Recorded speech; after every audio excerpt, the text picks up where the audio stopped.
Hayotimdagi ikkita eng katta burilish haqida gapirib beraman. Birinchisi bu onlayn ta'lim sohasiga kirganim. Ya'ni karantin vaqtida 230 ming so'm pul bilan reklama qilib Telegram kanallarida onlayn o'quv markazi ochganmiz. O'shandan keyin men daromadim $1000 ga chiqqan. 1 oy 1,5 oy o'tmasdan bu umuman daromad qilmay yurgan oddiy talaba uchun juda ham zo'r katta burilish bo'lgan. Ikkinchisi 2023-yil o'rtalarida bo'lgan. Ya'ni uylanishim kerak bo'lgan. O'sha uylanishim uchun deyarli $8000 ga yaqin qarz olganman. Bu qarzni tez ishlarim yaxshi bo'lib ketadi, o'shanda to'lab olaman deb o'ylaganman. Lekin o'sha onlaynda o'quv markazimiz yaxshi o'xshamaganligi uchun, sotuvlari tushib ketganligi uchun qarz to'lanmay qolib, zapusklar sohasiga o'tganman.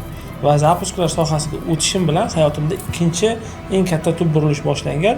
Chunki zapusklar sohasiga sentyabr oyida o'tgan bo'lsam, dekabr oyida qarzlarimdan qutulib, Cobalt mashinasiga to'lov qilganman 50%. Ya'ni hayotingizda burilishlar bo'lishi uchun, hayotingiz o'zgarishi uchun doim pivot, o'zgarishlar qilishingiz kerak.